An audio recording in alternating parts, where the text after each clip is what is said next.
Hello everyone, this is not my story, of course, but rather a super classic expose that is currently shaking the Chinese internet. Imagine you're having an affair and boom, you suddenly become an unwilling fashion icon for an entire nation.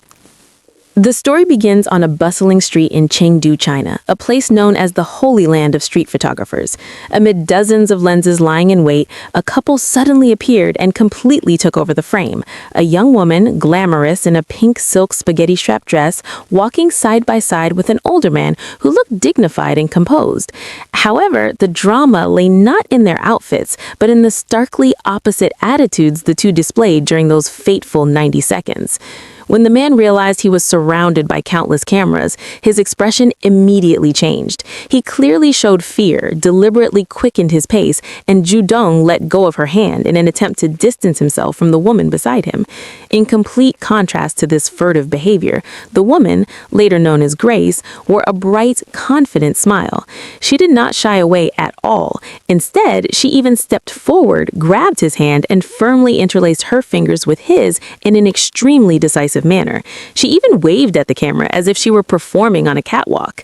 This bold, territory-marking act right in front of TikTokers' lenses became the first knife that tore open the curtain of secrecy, turning what seemed like a romantic stroll into an inescapable career suicide before the eyes of millions of netizens. Shortly after the street walking clip began to spread at lightning speed, another media bomb exploded on online forums, transforming the incident from mere suspicion into an official scandal. It all started with a dramatic screenshot of a message posted by a netizen. "My mom just told me a shocking piece of drama. The CEO of my mom's company just went to Chengdu with his mistress and got filmed by a TikToker." This information instantly sent the online community into an uproar.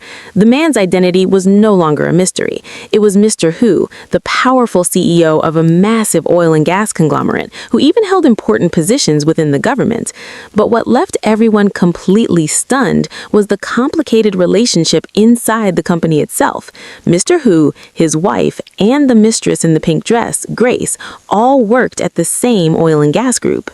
The leaked message from someone within their own circle confirmed a harsh truth. This was not just an ordinary affair, but an ethical scandal right in the workplace, where a top boss brazenly took a subordinate employee on a trip right under the noses of his wife and other subordinates. The exposure happened so fast that Mr. Hu had no time to react, turning the mistress's proud stroll into a verdict that ended his own career. When the identity of the woman in the pink dress was confirmed as Grace, netizens immediately flooded her personal page and discovered a treasure trove of Versailles literature, a style of showing off wealth while pretending to be modest or self-deprecating to attract attention. Grace never openly said she was rich, but every one of her posts made viewers' blood boil at the absurd level of luxury. She frequently posted statuses that stirred public outrage, such as, "I understand why people are jealous of me, because it seems everything I do comes too easily. The place where I start is a place others spend their entire lives striving just to reach."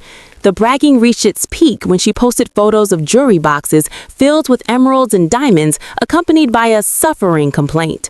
"I didn't expect my jewelry box to fill up so quickly. I guess I'll have to buy a safe, give them a new home." Even right after graduating from university, Grace casually showed off a luxury apartment in Beijing, an asset that even people working tirelessly in New York or other megacities could hardly dream of. This Versailles lifestyle, combined with the fact that her real family background was nowhere near as wealthy as it appeared, led netizens to believe that every diamond and every square meter of Beijing real estate was obtained through a special relationship with the powerful CEO, turning her into the #1 target of public outrage. When public opinion began to question how a young woman who showed no signs of being an economic prodigy could be promoted again and again and always be kept by the powerful CEO's side at important meetings, they found the answer in her performance record. It turned out that Grace was not only skilled at showing off her wealth, but was also a so-called model employee whose contributions were enough to make anyone dumbfounded. Public outrage reached its peak when the real reason Grace had been voted Employee of the Year was leaked. She had made a major contribution by organizing 21 rounds of COVID testing for company employees. This work essentially amounted to arranging a room, putting up a notice at the entrance, and marking off the names of people who had finished testing, a level of administrative work so simple that even an intern could have done it well. This revelation became a bitter joke on social media. People mocked the situation, saying that while thousands of other employees worked themselves to the bone, contributing their intelligence and sweat, Grace only needed to put up notices and take good care of the boss to stand at the pinnacle of her career. The title of Outstanding Employee was no longer a badge of honor, but ironclad evidence exposing Mr. Hu's blind favoritism and injustice, confirming that every step of her promotion ladder had been built on a murky relationship rather than real ability. After the video and the evidence of abnormal promotions were exposed, pressure from public opinion forced the oil and gas conglomerate to act immediately. In a very short time, the official verdict was handed down. Mr. Hu was dismissed from his position as CEO, expelled from the party, and stripped of all leadership roles. The company announced that he had seriously violated principles of ethics and integrity by abusing his position for personal purposes. However, while the powerful CEO's career turned to dust, a bizarre economic phenomenon erupted from the ashes of the scandal. The pink silk spaghetti strap dress Grace wore in the clip suddenly became the most sought-after item in the entire country. Netizens gave it sarcastic nicknames such as the mistress dress or the CEO toppling dress, joking that simply wearing it could make a high-ranking leader lose his job in an instant. The power of drama transformed an ordinary fashion item into a terrifying commercial phenomenon. Sales of the dress on Taobao skyrocketed from just a few dozen pieces a month to more than 4,000 pieces per day. At its peak, during a single live stream by the shop selling this dress, they raked in an astonishing figure, more than 15 billion VND. This was perhaps the most unprecedented plot twist of all, an affair scandal inadvertently becoming the most successful marketing campaign of the year, turning the pink dress into a symbol of the collapse of power. While the storm of public opinion was still at its height, Grace, instead of choosing silence and remorse, decided to use her notoriety as a springboard into a professional streaming career. She began appearing in live stream sessions, openly admitting that she had undergone cosmetic surgery and even provoking netizens by claiming she would teach everyone how to become like her. Grace seemed to believe that she had become a new icon and could continue her lavish lifestyle by feeding off the crowd's curiosity. But she was wrong. Because the incident involved figures within the government and raised serious suspicions of corruption as well as a decadent, ostentatious lifestyle, the Chinese authorities officially stepped in. Right in the middle of a live stream, while Grace was busy interacting with thousands of viewers, all of her social media accounts were permanently wiped out in an instant.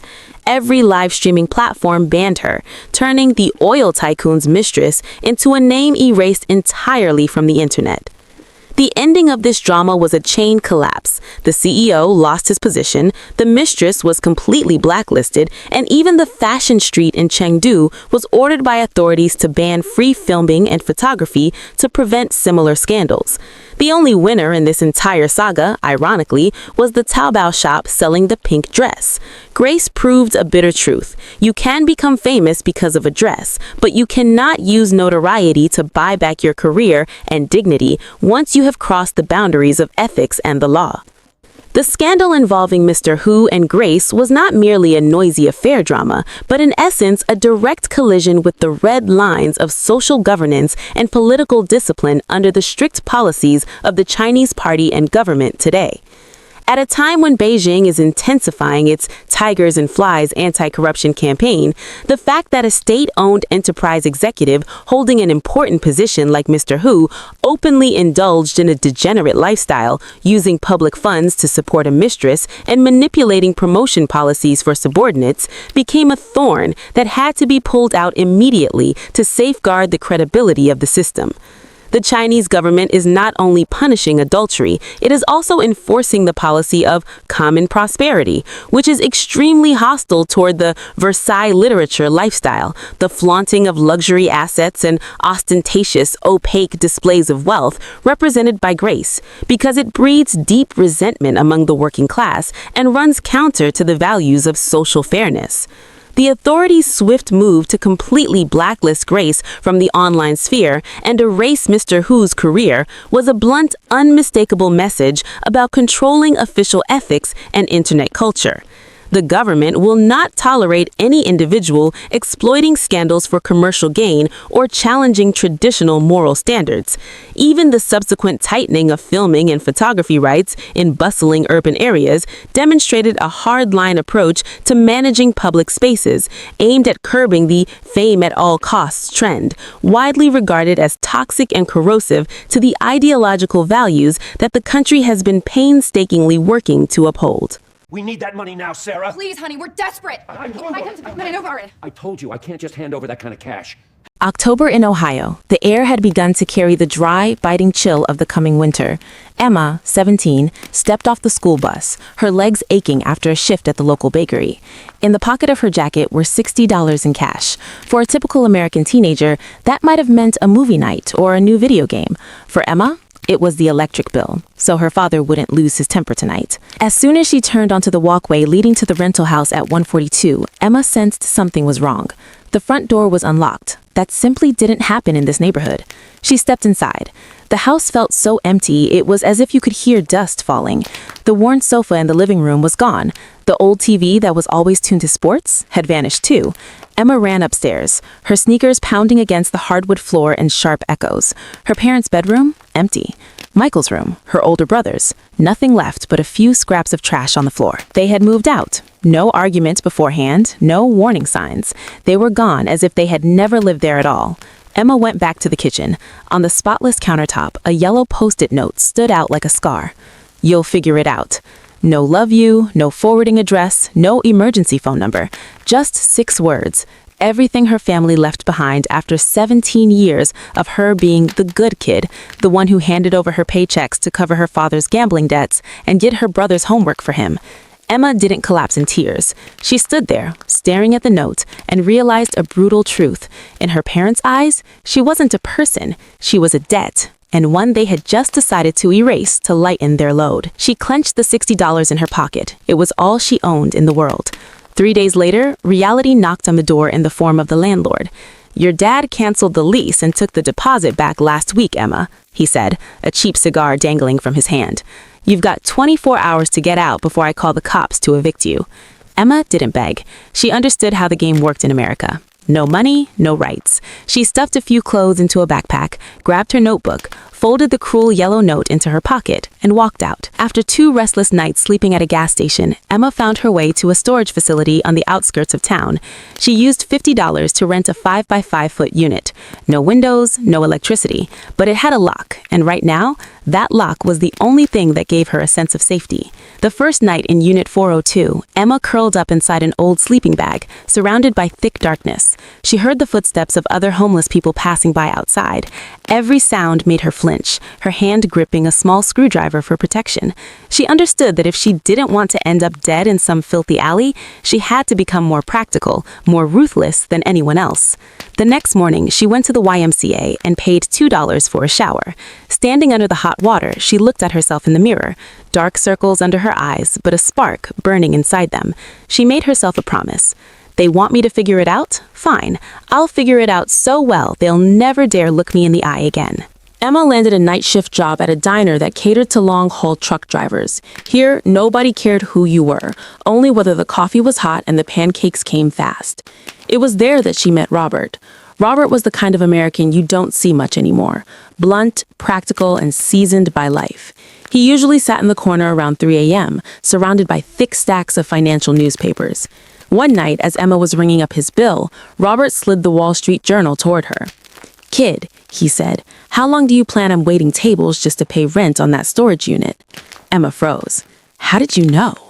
"You can smell storage units," Robert replied calmly. "They smell like desperation and rust. Listen, This society doesn't care how hard you work. It only cares whether you know how to make money work for you. Robert didn't give Emma money. He gave her knowledge. He taught her how to read balance sheets right there on the diner's receipt slips. Every dollar you earn, don't blow it all on bread. Buy ownership, he told her. Emma began using her meager tips to invest in fractional shares. She skipped meals to buy $5 worth of stock in a tech company. While other kids spent their money chasing short-lived fun, Emma was laying bricks, one by one, to build her own fortress.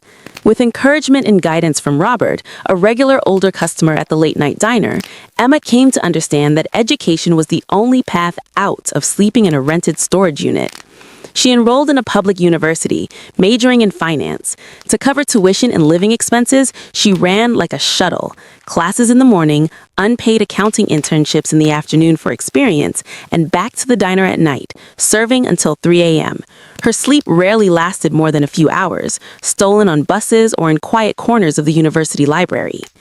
After graduating, Emma was hired full-time by an import-export company in Chicago.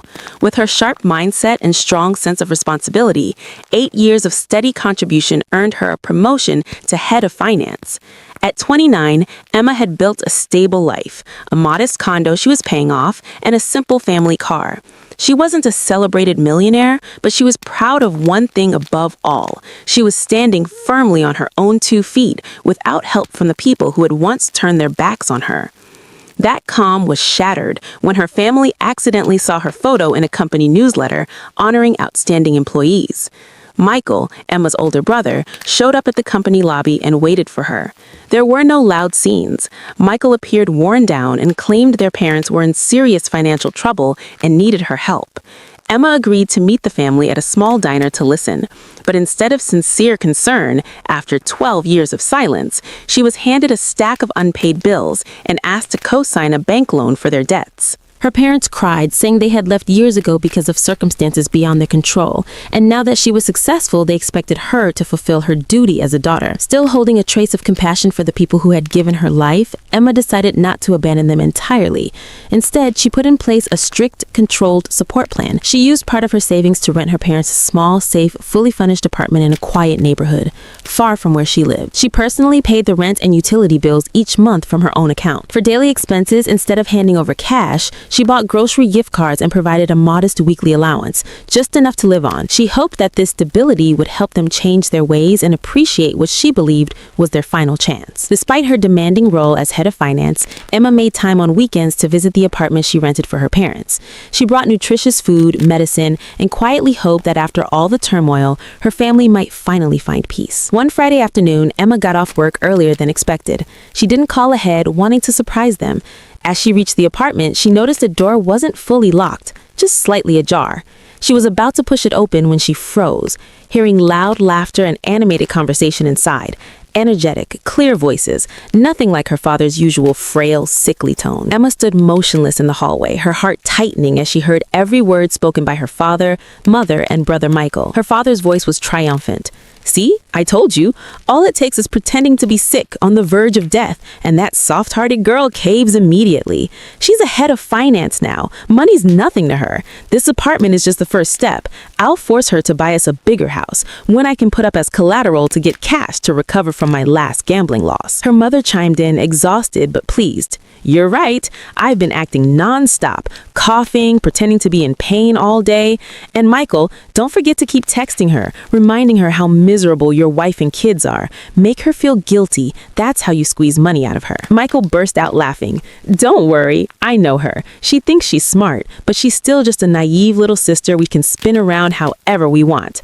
At this rate, we'll get back everything we lost without lifting a finger to work." The world seemed to spin around Emma. All the tears, the coughing fits, the remorse over the past months, it had all been a carefully staged performance to turn her into a gold mine for them to exploit. They didn't care about her at all. They were celebrating the fact that they had fooled her once again. Emma didn't storm inside to confront them. She quietly stepped back, her breathing heavy and bitter. She pulled out her phone, calm to an unsettling degree, and recorded their cruel conversation as evidence. After learning the harsh truth, Emma began implementing a total cutoff strategy. She stopped answering their calls. Whenever they reached out, she claimed she was in meetings or traveling for work. She hoped her cold distance would eventually make them give up. But Michael's greed and her parents had no limits. One afternoon, Michael appeared in the company parking lot, blocking Emma's path as she was leaving work. He dropped the exhausted act and got straight to the point, demanding, "Emma, I'm planning to open a large car care center in the suburbs. I need $200,000 to buy equipment and rent the space. You're head of finance. That's just a few contracts for you. Give me the money. Consider it an investment in your own brother." Emma looked at Michael, the brother who had never worked hard a day in his life, always chasing quick gains, and coldly refused. "You have no experience and no business plan. I'm not throwing money out the window." Furious at being rejected, Michael exploded. The very next day, their parents showed up too, not to rein him in, but to pressure their daughter. "He's your brother," they said. "If he succeeds, it reflects well on you too. You make so much money. How can you be so stingy with your own family?" Emma stood her ground and firmly asked them to leave. When emotional manipulation failed, the family switched to public harassment. They knew reputation was everything to someone in finance. On Monday morning, as Emma arrived at work, she was horrified to see her parents and brothers standing right at the main entrance holding handmade signs. "Head of Finance Emma Vance is an ungrateful daughter who abandons her elderly parents. Success made her forget where she came from." Michael shouted through a handheld megaphone, fabricating stories about how Emma had stolen the family's savings to pay for her education. Employees in the building whispered amongst themselves, and clients began questioning the ethics of the person managing their money. Emma felt utterly humiliated as she was forced to enter the office through the back door, under the curious and judgmental stares of her colleagues. Exactly as she had expected, barely an hour later, the CEO's secretary knocked on her door. "Emma, the CEO needs to see you immediately." Inside her boss's quiet office, tension hung thick in the air. The CEO placed a security report on the desk inside. "Emma, I know you're an exceptional employee. Your competence is beyond question, but this company survives on client trust. What's happening outside is seriously damaging this office's reputation. The board is extremely concerned." He looked her straight in the eye, his voice firm. "I'm giving you two options. One, you completely resolve this family mess within 48 hours. Two, you accept an unpaid suspension until things calm down. We cannot allow an employee's private life to put billions of dollars of client assets at risk." Emma left the office, her fists clenched white. The career she had built with blood, sweat, and tears over the past 12 years was on the verge of collapse because of the very people she called family. She realized that if she didn't act decisively this time, they wouldn't just drain her, they would crush her all over again. The story was pushed to an even more bitter climax when her family didn't stop at harassing her workplace, but decided to launch a full-scale attack on her reputation in the public eye. Before Emma could even pursue legal action, she was stunned to see her parents' and brothers' faces appear on a reality TV show specializing in family scandals. Under the sensational headline, "Behind the success of a female finance executive lies the pain of abandoned parents," her family put on a flawless performance before millions of viewers. On air, Linda's eyes were swollen from crying, a handkerchief constantly wiping away tears. "We worked ourselves to the bone day and night to put her through school," she sobbed. "And once she became a department head, living in a nice place and driving a fancy car, she treated us like strangers. She kicked us out of the apartment she rented and cut off all contact, just because we're old now and no longer useful to her." Michael added fuel to the fire. "I gave up my own dreams, working odd jobs so my sister could study. Now I only asked her for a little capital to start a business and support my family, and she looked down on me, called me a gold digger." The internet exploded. Vile comments and insults flooded forums and social media. Emma was labeled a cold-blooded monster, an ungrateful child who bites the hand that fed her. Her reputation collapsed overnight. Clients began pulling their funds, unwilling to entrust their money to someone branded as morally corrupt. The next morning, when Emma arrived at the office, she found her desk sealed off. Her boss, his expression cold and disappointed, handed her an indefinite suspension notice. "Emma, the public backlash is too severe. We can't keep you on right now." Walking out of the building under the scorn of those around her, Emma spotted Michael standing on the street corner, wearing a smug smile as he spoke on his phone. He texted her, "See how powerful the media is? Transfer $500,000 and we'll go on TV to say it was all a misunderstanding. Otherwise, your career is over." After witnessing her family's shameless performance on television, Emma didn't choose loud confrontation or public pleas. With the mindset of a finance professional, she understood that emotions can be manipulated, but numbers and hard evidence cannot. She decided to launch a quiet yet devastating counterattack using her Instagram account. She posted a slideshow with a short but provocative title, Family or Hunters? The first image left hundreds of thousands of followers stunned. It was a close-up photo of the fateful yellow note from when she was 17, bearing her mother's emotionless handwriting, "You'll figure it out." In the caption, Emma wrote, "My family went on television claiming they sacrificed everything to make me successful. The truth is, they abandoned me at 17 with $60 in my pocket and this wish for self-survival." These images were irrefutable evidence she had quietly preserved for 12 years. Photos of the rusted, cramped storage unit she once called home, worn student ID cards laid beside stacks of medical bills from the time she collapsed from exhaustion, working 3 jobs at once just to pay tuition. The final blow that completely turned public opinion was the last video in the post. It was an audio recording from the apartment Emma had rented for her parents, her father's voice ringing with triumph as he bragged about faking a heart condition to milk his wealthy daughter, followed by screenshots of Michael's extortion messages. "Transfer $500,000 or your career is finished." Within hours, the post racked up millions of views. The internet, which had been viciously attacking Emma just a day earlier, erupted in outrage at the greed and cruelty of the Vance family. Without giving them a moment to react, Emma moved swiftly and decisively, the American way, practical and unforgiving. She submitted all extortion messages to the Chicago Police Department, leading to Michael's arrest at his home while he was still fantasizing about the money he thought was coming. Next, she terminated the apartment lease and cut off all utility payments, returning her parents to the poverty they had earned for themselves. She also obtained a permanent restraining order, legally barring them from coming within 1 kilometer of her. When her parents later knelt in the lobby of her company building, wailing and begging for forgiveness, Emma felt nothing. She stood at the window of an upper-floor office, looking down, her face calm, as still as Lake Michigan in winter.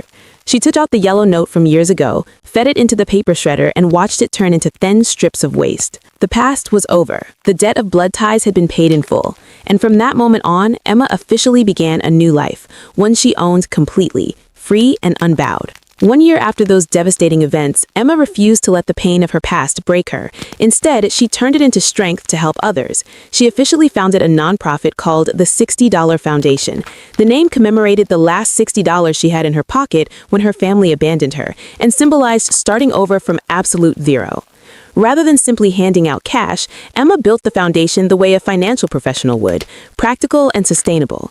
She leased an old building and renovated it into safe, modest apartments for homeless teens and young people rejected by their families. There, they weren't just given a place to sleep, they received job training, financial literacy education, and college scholarship support.